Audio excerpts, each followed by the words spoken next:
World Health Assembly on behalf of the United States. And for me, as an immigrant of a Korean couple, to be representing the United States in this capacity was something I will always treasure. Next slide. So, as we think about the state of public health now in this country, in the past, and where it could and should go in the future, some big picture things to think about. If you look at this overall graph of life expectancy, you may know that in the 20th century, life expectancy went up dramatically. In fact, I was a state health commissioner in 2000 when life expectancy was about 77. And we did a lot of press that year comparing life expectancy in 2000 to 1900 when it was more like 47. And the press would ask me and other health professionals, why did life expectancy go up so dramatically in the 20th century, some 30 years? And the answer, of course, was advances in medicine, advances in treatment, hospitals, of course, but also very, very importantly, advances in public health and sanitation and antibiotics and vaccine development, and then on focusing on prevention. So that's the history that we have enjoyed as a country. But if you look at the green line of the United States life expectancy after 2000, the rise in life expectancy has slowed and then actually has plateaued in the last 10 years. And then through COVID, of course, in red, it dropped.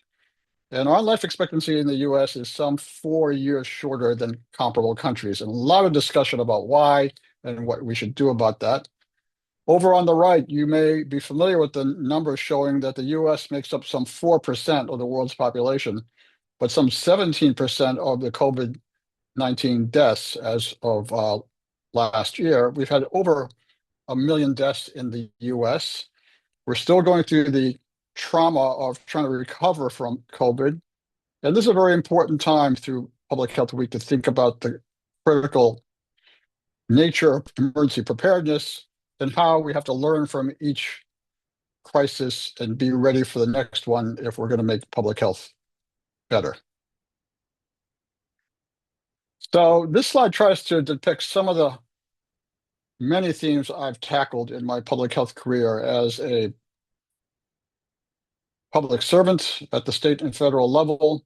Also in my research and writing, I've published several hundred articles in my career. On the top left, I started with the tobacco control issue, which I'm going to say more about. An issue still so relevant today as big tobacco becomes big nicotine. And we're seeing a lot of action in our state on that just now, so I'll be saying more about that. I've already mentioned the importance of the Affordable Care Act, passed March of 2010 under Obama, something that we should all be so proud of, the importance of public health preparedness, not only H1N1, but anthrax when I was commissioner, another area where I bonded with Al DeMaria, if I can say. A lot of attention on disparities for me professionally, but also personally as a Korean American. I want to comment on that briefly. When we hit COVID as a nation on the upper right, I joined many, including Al DeMaria and many on this call, to speak to the press and the public about what this meant and how we could practice the best prevention possible. And on the lower right is where I'm focusing a lot of energy now from an academic point of view at the Harvard Chan School of Public Health on spirituality, on health and homelessness, and on leadership in general. So what I'd like to do is touch on some of these subject matter topics, then also comment on spirituality and end with some comments on leadership and going forward in this very, very difficult time that we're experiencing right now in public health. So let's start with this. This was a graph I started looking at decades ago when I was a young hem-onc fellow thinking about cancer. And here's a graph of trends in cancer death rates by site for men from 1930 to roughly the present time. Lots of very important cancers depicted here: stomach, colorectal, prostate, pancreas. But one major one, which we all need to respect and be humbled by, is the next one. And that, of course, is lung cancer. And you can see this astonishing curve here And it reminds us yet again the major cancers in our society for men and also women. If I showed you the female version of the slide, lung is the leading cause of cancer death in men and women. Now, fortunately, this graph is going down dramatically due to improvements in treatment, but also very importantly, advances in tobacco control and public health. And this is how I got my start in this state now several decades ago. Next slide. At that time, I had the incredible privilege of joining in a tobacco tax initiative in 1992. I wonder if people still remember this, where in a ballot initiative, people in our state went to the polls and voted for a 25-cent tax increase per pack of cigarettes. Yes, on question one was the bumper sticker. This generated millions of dollars of revenue for the Commonwealth, and it helped fund tobacco control in the state and a very vibrant tobacco control unit at DPH that my dear colleague Greg Connolly headed back then. At the time of that passage, I wrote up this analysis in 1995, which I can't believe. It was published in a journal called Tobacco Control. And it, in hindsight, was the start of my public health career, because up to then I was a clinician mostly and a researcher and an advocate. But it was this work and the tobacco tax campaign and the coalition that helped pass the campaign that caught the eye of then Governor William Weld, who appointed me state health commissioner in 1997 and changed my life. Next slide. So it's been said that if you do public health right, you try to know something about everything and everything about something. And so the tobacco, nicotine, smoking area has been the area that I've really followed very, very closely for the last 30 years or so. For example, I was very struck that about a year after I finished as commissioner, Ireland became the first country in the world that made all indoor public places smoke-free across the nation, the first nation to do this. So that meant no smoking in restaurants and pubs, and pubs, and pubs. I couldn't believe it. And it prompted me and Greg Connolly and another colleague, Luke Yosens, to write this little perspective in New England Journal at the time called Making Smoking History Worldwide. At the time, I never dreamed that we could make states smoke-free, but of course, Massachusetts went smoke-free in 2004 as well. And now we have all of Latin America and all of Canada, for example, many other parts of the world where nations have entirely smoke-free indoor public places. The US is still not there because we have so much variety from state to state, but it does show that you can make really extraordinary global progress through public policy and public health. Next slide. This actually is an example of how, when you do public health right, you can have the world work together to promote public health. And so the Framework Convention on Tobacco Control, the FCTC, has been around and in force since 2005. The Empower framework is a model for how countries should work together to promote public health, with raising taxes on tobacco being a vital example. And by the way, this is yet another example of how Massachusetts has led time and again in public health through the tobacco tax campaign, through smoke-free public places, through the strong programs we had at DPH till funding challenges caught up with us. This is something that we should all be very proud of. Next slide. And this is an example, if I can say, of my own personal commitment to disparities as an Asian American and a Korean American. I like to say that public health is very, very personal. When I was commissioner, the department decided to hire a consultant to do educational outreach for Asian language speaking populations in Massachusetts. So here I am saying in my best possible Korean, "Tambero 끊읍시다, let's stop tobacco." But the consultant made these other ones with me saying the same thing in various other languages. languages I don't know how to speak, by the way. So when I saw these, I said, "Gee, why did you put my picture in here?" And he said, "Well, we wanted Asian language speaking people in the state to understand that government cared about them." And then he paused and said to me, "You know, Dr. Coe, government usually doesn't look like you." So it made me think, gee, when you do this work, every part of who you are sends a message about public health. And I was very proud to do this as a Korean American, and if I can say the first Asian American commissioner of public health in Massachusetts history. Next slide.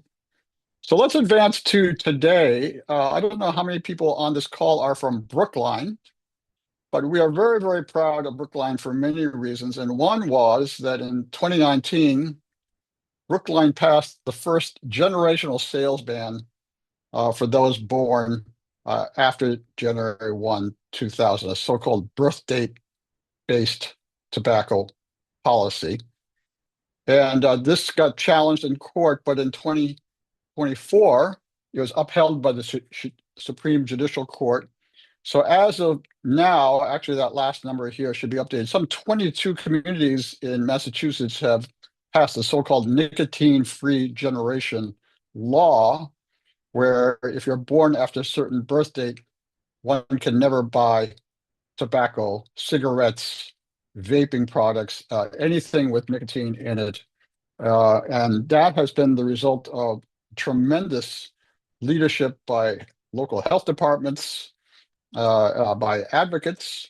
We're very, very proud of it. The United Kingdom is about to pass a tobacco-free generation ban any day now, so watch for this in the global health news. So what's happening here in Massachusetts and in Brookline in particular has inspired many. That's the good news.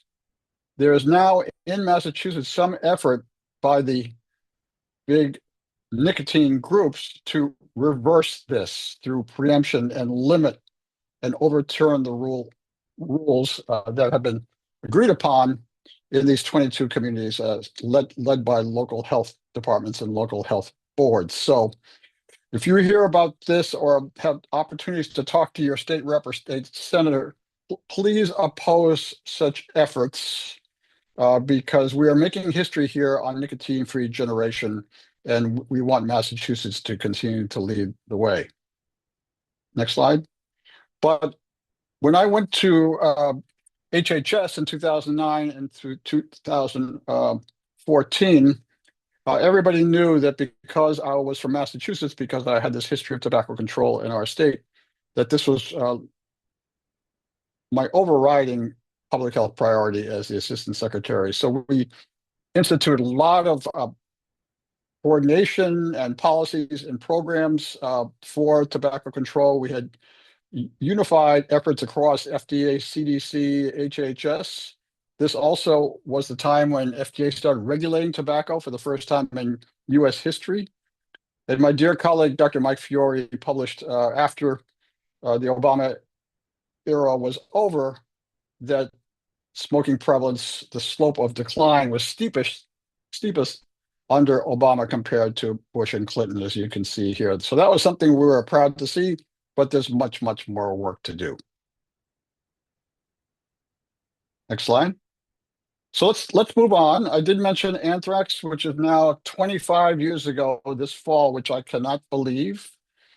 And this is the scenes that we used to see in the media back then when this bioterrorism threat exploded in the country. Was the first death in Florida in October of 2001, as you can see on the map on the bottom, and also deaths moving up the coast and hitting northern Connecticut in November 2001. Never hit Massachusetts, thank goodness, but Al DiMaria and Ralph Temperi and I and many others, actually everybody at the health department, was so involved in confronting the fear of bioterrorism. And the state lab, I've never seen the state lab working so hard. As you can see, the fear of anything with white powder on it being sent to the state lab for testing. This was my on-the-job introduction to the importance of communication, risk communication, and trying to demonstrate some sort of trustworthiness to the general public. Here's one of on the bottom right a picture of one of the many, many interviews I did back then. And I don't know why I'm smiling in that picture because all I remember was being absolutely exhausted by the whole experience, which lasted through a good part of the fall of 2001. So, if you're interested in health communication and trust building, looking at the emergency preparedness setting is a great way to learn really fast and then try to teach others. For me, it started with anthrax and then also by being the assistant secretary through H1N1. Next slide. And then, as I mentioned, when I was in the Obama administration, the Affordable Care Act passed in March of 2010. When I went to DC, by the way, Massachusetts was already 3 years into health reform through so-called Chapter 58. And next week, actually, the 20th anniversary of the passage of universal health reform in Massachusetts is going to be celebrated. At the time, Mitt Romney was the governor, and there was a Democratic House and Senate here in Massachusetts, and there's a bipartisan effort.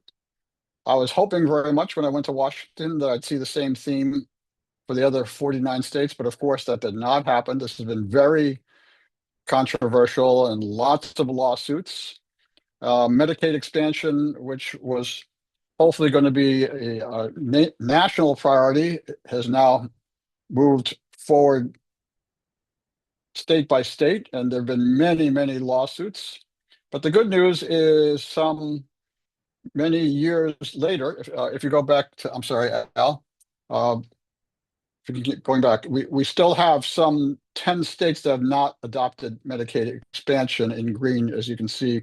What's very disturbing is, of course, that 2 of the states have major populations, large populations like Texas and Florida with lots of health disparities. So we still have work to do, but we've made a lot of progress since the passage of the ACA in March of 2010. Next slide. Here's another example of how equity issues came up, and an example of some research that I was very involved in that I'm very, very proud of. Here are the numbers of the percent uninsured in adults pre and post ACA. So these are pre numbers, about 15% for whites, 26% for blacks, 40% or more for Hispanics. As I was looking at these, I was saying, how come we never see the Asian American numbers? They're always sort of overlooked or put in the other category. So I and some colleagues at the Harvard School of Public Health did some analyses that got published a number of years ago, showing that before passage of the Affordable Care Act, the uninsured rates were about 18% in the Asian American, Native Hawaiian, Pacific Islander group. Keep going, Al. But afterwards, it was down to about 9%. So that's a very substantial decline. Next slide. And in fact, you can see that the uninsured rates for Asian Americans versus whites were basically the same. That disparity was eliminated. Now, equity issues are so hard. Eliminating disparities are so hard. To say that you've eliminated disparity anywhere is a big accomplishment.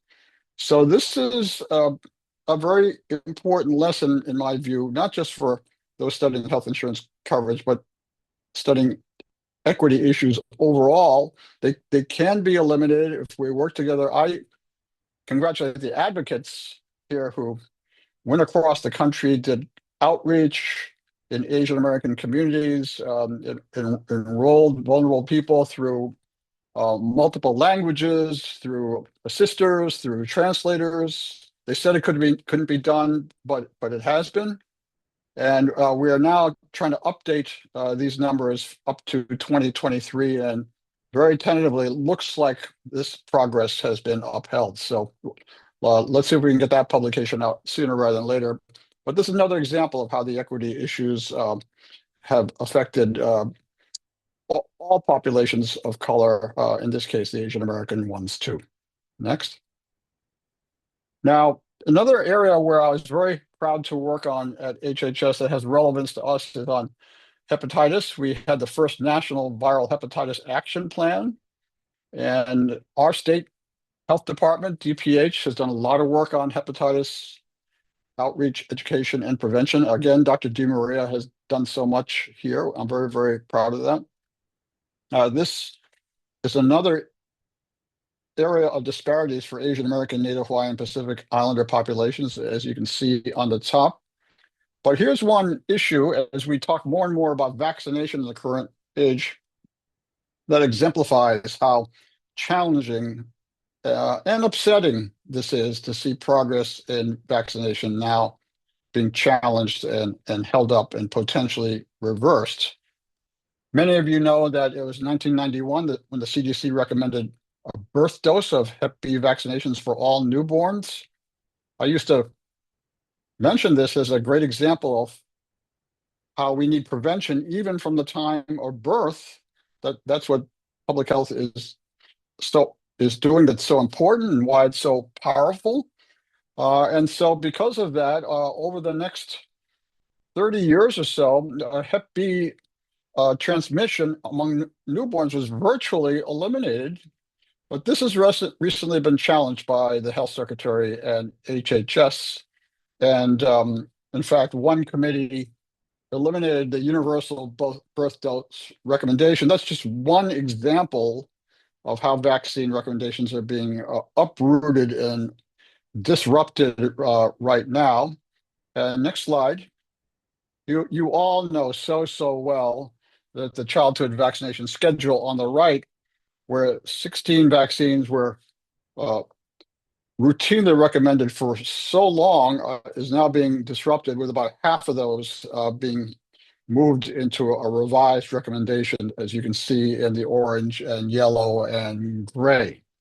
Now, there have been so many headlines about the very disruptive role of HHS, and if I can say the HHS secretary in pushing these changes and scaling back the progress that we have enjoyed in Massachusetts and other places. The fact that this is going on is something that I can speak to because I was at HHS very involved in the vaccination efforts through H1N1, oversaw a very important vaccine advisory committee, the National Vaccine Advisory Committee, NVAC, and worked closely with members of the CDC's key committee, the Advisory Committee on Immunization Practices, that Dr. DiMaria is very familiar with. That advisory committee was overturned and replaced, but then there's been a lawsuit, as you know, and advocates here in Massachusetts through MPHA and others have been very active on that. So that was successful as of, in terms of stopping some of these changes as of last month or so. So these changes are now in limbo, and we have to wait and see what's going to happen going forward. You all know that the mixed messages about measles has led to drops in MMR vaccination and numbers approaching about 1,500 nationwide so far. So much of it focused on South Carolina, canceling mRNA vaccine contracts through NIH. So this is a very, very difficult, disruptive time for vaccines. I am very proud that our state continues to be one of the leaders in terms of policy and in terms of practice. And we have to keep the emphasis on science and on the history of the fact that these vaccines save lives, and demand that the people who are on these advisory committees are esteemed scientists who are experienced in the field and are making their recommendations on the best science possible. Next slide. So all this has led to issues of declining trust. We hear about this all the time. And people in public health have been wrestling with this on a dramatic basis, especially through COVID and now beyond, and especially at the local level. I just want to express my incredible respect and appreciation for public health colleagues at the local level, in local health departments, in community-based groups. We got to work together at this time to rebuild the trust and get ready for the future crises in public health that inevitably will come. And this is now a quieter time in terms of public health outbreaks, and we have just finished one pandemic, and hopefully there won't be another one for quite a while. But if this is a quieter time, this is the time we have to rebuild trust, especially at the local level, to be visible, to show people who we are, to show that we are committed to our mission and have a sense of meaning and purpose in our life and our work. Next slide. So let me talk about a couple major issues that I'm very involved in. One is homelessness. This very visible humanitarian crisis that our nation has faced in rising numbers over the last 40 or 50 years. Headlines from across the country, as you can see, especially and including Massachusetts, with a lot of attention on mass and Cass, as you know. Next slide. We like to say that homelessness can make you sick and sickness can make you homeless. And when you look at the science and the data and the fact that people who are unsheltered and on the street have mortality rates some 10 times higher than the general population, you say, why are we accepting this as normal? Why aren't we tackling this with every fiber of our being? So that's what we are trying to do throughout the state, through great leaders in the trenches, like my dear friend, Dr. Jim O'Connell. Next slide. I think we have a picture of him on the next slide. Yeah. Over on the right, you see that we have now started this initiative on health and homelessness at our school. It's about 6 years old. We have called for academic homes for homelessness in every academic center across the country. There's still not too many of them, but we are trying to sound that call for action. I'm very, very proud that more and more students are now coming to our school because we have an emphasis on this area and encouraging young people to tackle this humanitarian crisis. And through colleagues like Dr. O'Connell on the right, and other colleagues pictured in these conferences, advisors to us, teachers at our school on the lower left, like Drs. Maggie Sullivan and Jill Roncarati.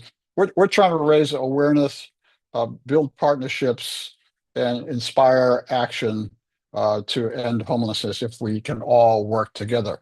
Next week, in fact, at our school, we have a major conference involving mayors across the country on the homelessness issue.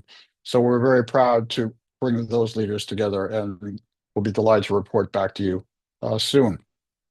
If you wonder why this is happening, I mean, there's so much discussion about the issues involved, but basically it's a major gap in supply and demand of affordable housing, and it's a game of musical chairs. So just think of it, if you take a chair away, one person gets on the street. If you take another chair away, two people get on the street, chair away, three on the street, and then keep going.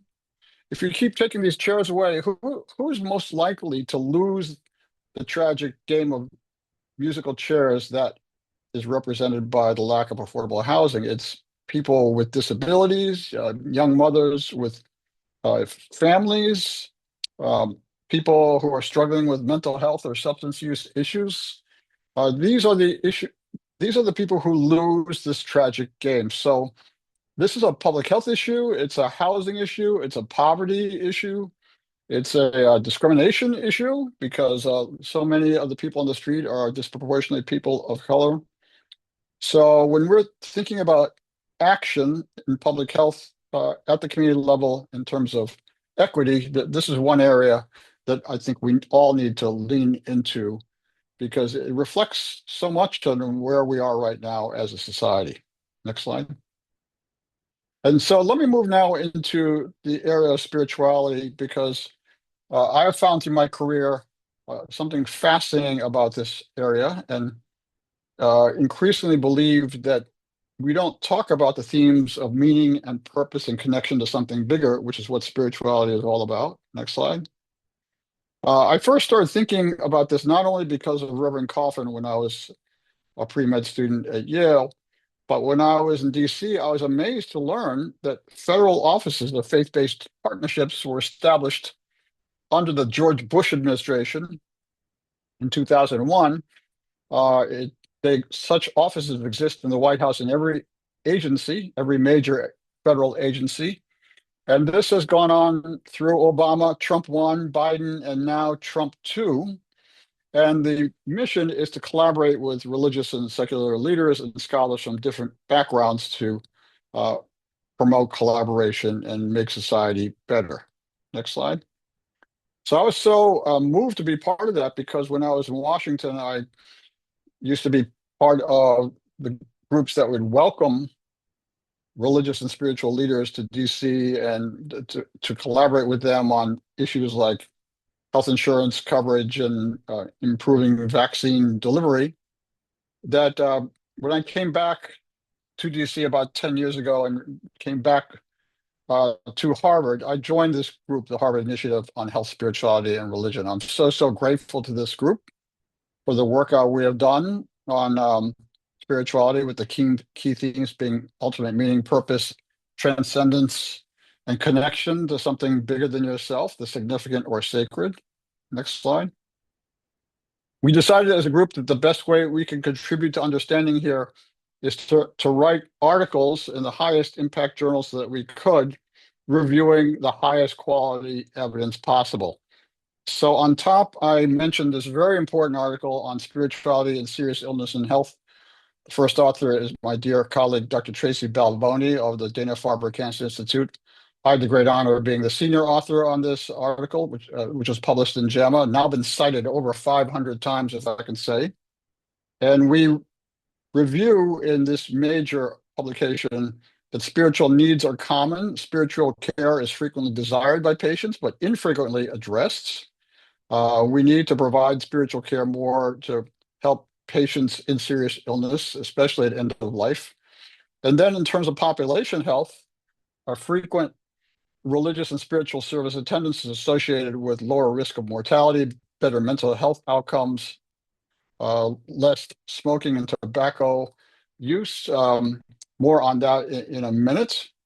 So we also published a follow-up article in 2024 showing where this is all integrated on the ground between faith groups and health groups in terms of promoting public health. So we feel that the more we talk about these themes, the more we talk about how the health world and the faith worlds can overlap, perhaps we can help people be even healthier than they already are. Just last month, I was very honored to be the first author on this meta-analysis in JAMA Psychiatry about spirituality and drug use. And we found protective effects, next slide, very significant protective effects in this meta-analysis on spiritual involvement, on substance use prevention and recovery, with the numbers shown here on the left.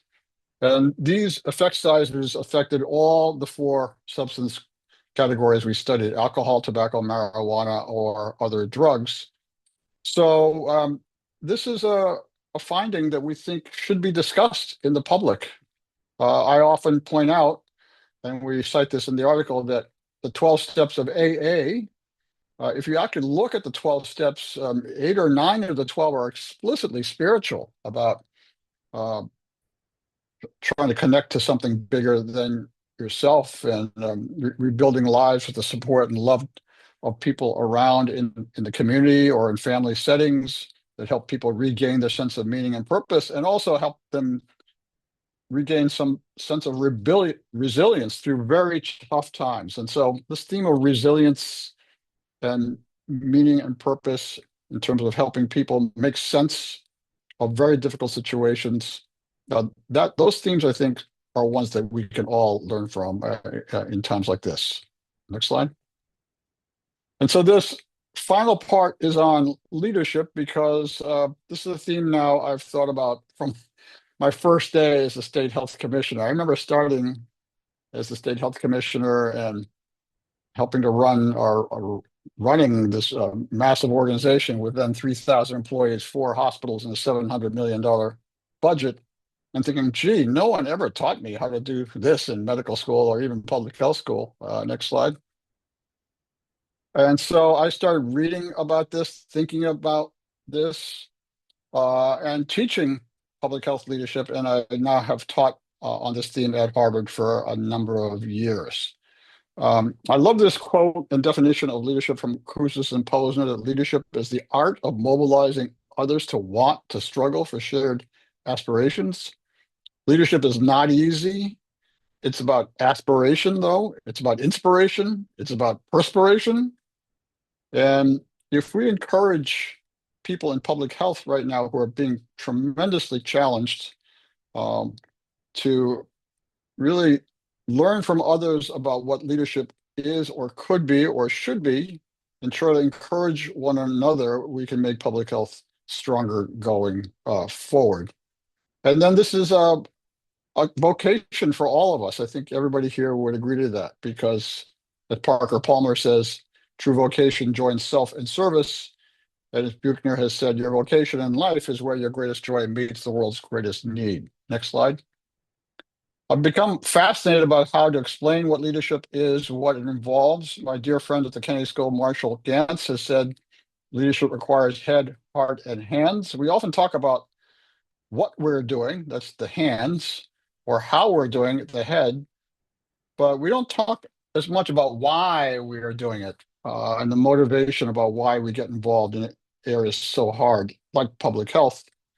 So I now ask my students to explain the why, literally in the first class, in the first hour of the first class. If I asked each of you, why are you involved in public health, you would be sharing fascinating stories with one another that helps us understand each other and builds connections and bonds in a powerful way.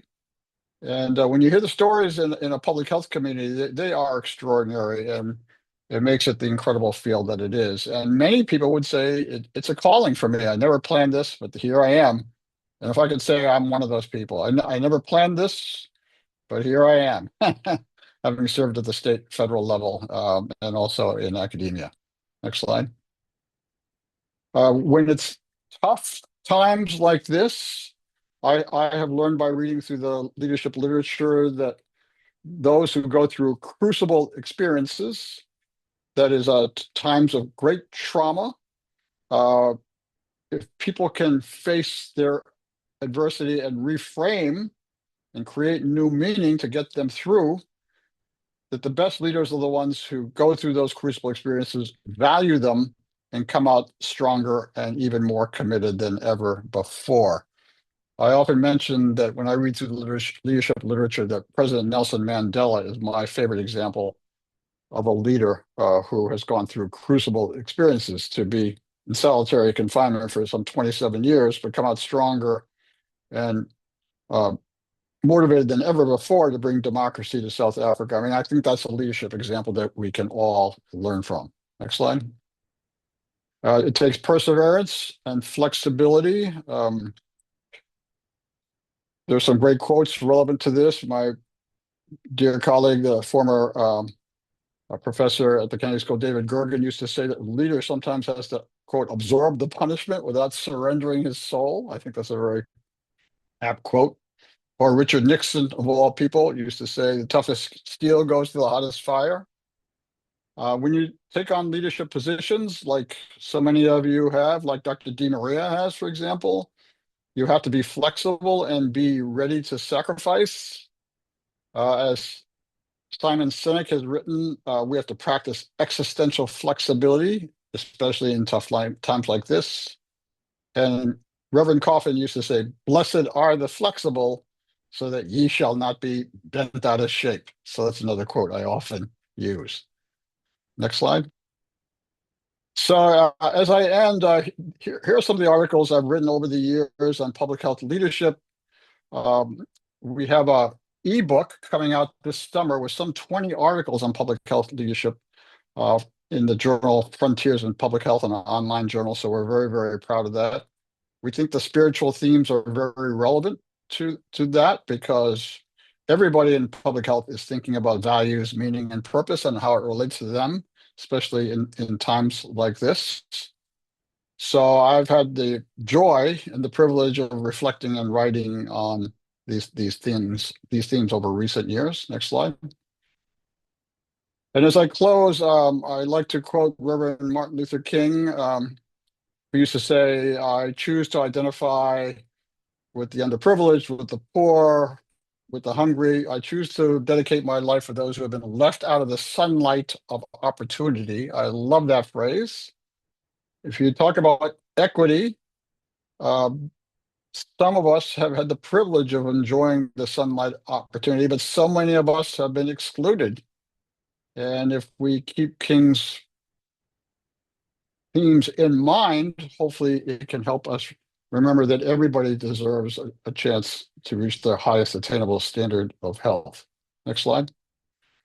And the other thing is, I often say to my students who come up and say, "Oh, well, Dr. Coe, this is interesting, but I'm just a student. You know, I don't have any power. I don't have a position. I don't have any money. My circle of influence is very small, even though I'm concerned about lots of things." We've all been there, right? But I have this great uh, teaching from Steve Covey, who wrote, of course, the famous book, The 7 Habits of Highly Effective People. He used to say, if you have a circle of influence and you lean into it, it can grow, as you just saw here. Okay. If you give somebody a job and they do well, your circle of influence will grow because people will notice and they'll give you more responsibility and even more. So anybody can start in their leadership journey, even if you're a student at a school who's very, very young, who hasn't done much in the world of management or leadership, but just start where you feel like you have some influence and lean into it and show that you can contribute. And that's where your circle of influence can grow. Next slide. As I end, I love this quote from Maya Angelou. I've learned that people will forget what you said, people will forget what you did, but people will never forget how you made them feel. It's a huge part of public health now. It's a huge part of rebuilding trust. It's a huge part of communication. And if you show your respect and make people feel appreciated, that'll increase your circle of influence. Keep going forward here, Al. And I think I got one more slide. Is there one more slide? No, can I go on one more? I think I have one more slide after this. Well, unfortunately, I think it's frozen. is it frozen?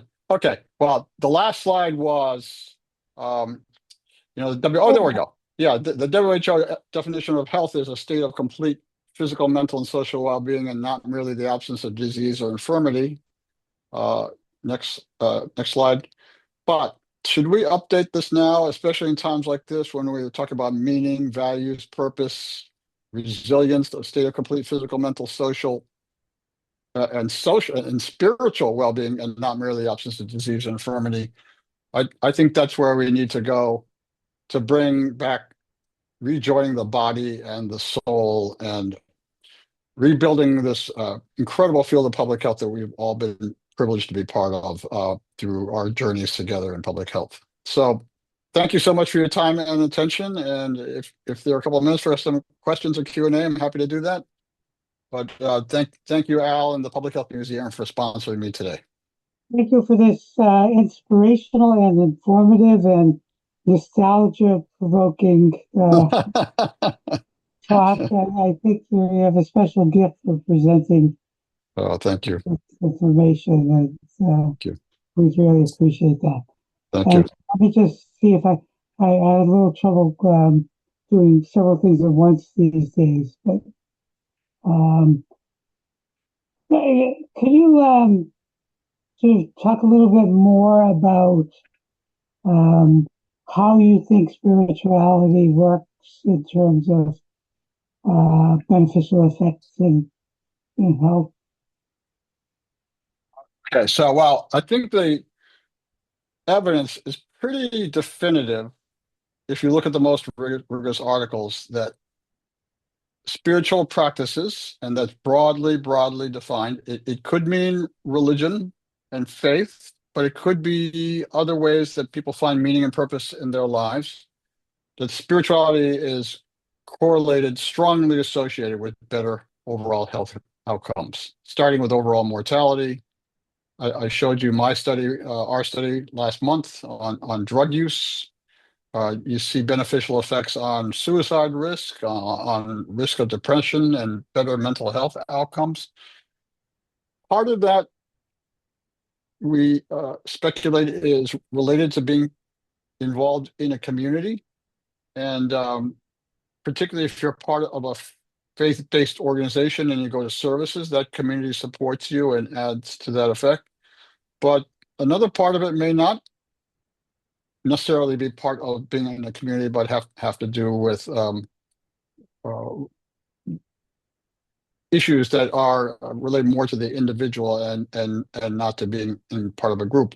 And exactly how that works is absolutely not clear right now and is subject to much research.